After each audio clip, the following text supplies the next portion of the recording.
పల్నాడు జిల్లా సత్తెనపల్లి మండలం రెంటపాళ్ల గ్రామంలో మాజీ ముఖ్యమంత్రి జగన్మోహన్ రెడ్డి పర్యటనకు సంబంధించిన ఏర్పాట్ల పరిశీలన. ఈ నెల 18వ తేదీన జగన్మోహన్ రెడ్డి పర్యటన. మాజీ ఎమ్మెల్యే గోపిరెడ్డి శ్రీనివాసరెడ్డి మాట్లాడుతూ రాష్ట్రంలో అరాచక పాలన సాగుతోంది. రాష్ట్రంలో వైసీపీ కార్యకర్తలు, నాయకులపై 800 కేసులు నమోదు. 400 మంది వైసీపీ కార్యకర్తలపై దాడులు, హత్యలు జరిగాయి.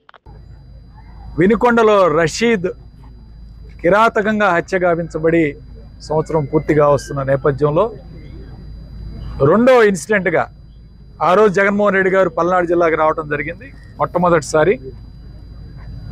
ఈరోజు రెండో అంశం మీద పల్నాడు జిల్లాకి రెండోసారి ఈరోజు రెంటపాళ్ల గ్రామం. ఈ గ్రామ ఉప సర్పంచ్ నాగమల్లేశ్వరరావు పోలీసుల యొక్క వేధింపులు తాళలేక ఆ రోజు ఆత్మహత్య చేసుకోవడం జరిగింది. ఆత్మహత్యకు గాను ఈరోజు వాళ్ళ కుటుంబ సభ్యుల్ని పరామర్శించే కార్యక్రమం మీద అట్లానే ఆయన విగ్రహాన్ని ఈ గ్రామం నడిబొడ్డున ఈరోజు ఆవిష్కరించడానికి జగన్మోహన్ రెడ్డి గారు ఈ నెల 18వ తారీఖున ఈ గ్రామానికి రాబోతున్నారు, రెంటపాళ్ల గ్రామం. కాబట్టి అందరూ కూడా వైఎస్ఆర్ కాంగ్రెస్ పార్టీ పల్నాడు జిల్లా యావత్తు ఈ యొక్క పర్యటనకి అందరూ కూడా జగన్మోహన్ రెడ్డి గారిని స్వాగతించడానికి ఆహ్వానిస్తూ ఈరోజు ముఖ్యంగా రెడ్ బుక్ పరిపాలన ఏ విధంగా జరిగింది, ఈ రాష్ట్రంలో దాదాపు 400 మంది వైఎస్ఆర్ కాంగ్రెస్ పార్టీ కార్యకర్తల మీద దాడులు, హత్యలు, ఆత్మహత్యలు జరిగాయి. 400 మంది సుమారు వైఎస్ఆర్ కాంగ్రెస్ పార్టీ 800 కేసులు ఈరోజు ఇప్పటిదాకా నమోదయ్యాయి.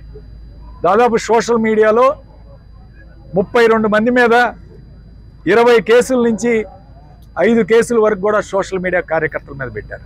కాబట్టి ఏ విధంగా ఈ రెడ్ బుక్ పరిపాలన సాగుతూ ఉంది ఈ రాష్ట్రంలో అనేది యావత్తు ప్రజలకు ఈరోజు అర్థమైంది.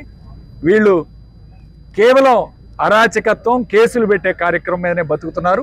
నిన్న పొదిలి సంఘటన కూడా చూస్తే 30-40 వేల మంది వైఎస్ఆర్ కాంగ్రెస్ పార్టీ కార్యకర్తలు, నాయకులు వస్తే ఒక 40 మంది చేత రాళ్ళు, చెప్పులు వేపించే కార్యక్రమం చేయాలని తెలుగుదేశం పార్టీ ఎంత కుట్రబనిందో మనం చేసుకున్నాం.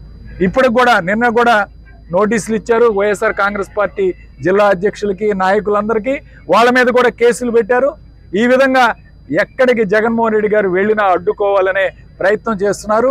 కాబట్టి వైఎస్ఆర్ కాంగ్రెస్ పార్టీ కార్యకర్తలందరూ కూడా ధైర్యంగా జగన్మోహన్ రెడ్డి గారిని స్వాగతించడానికి అందరూ కూడా రేపు 18వ తారీఖు రావాలని, ఈ కార్యక్రమాన్ని విజయవంతం చేయాలని మనస్ఫూర్తిగా కోరుకుంటూ సెలవు తీసుకుంటున్నాం.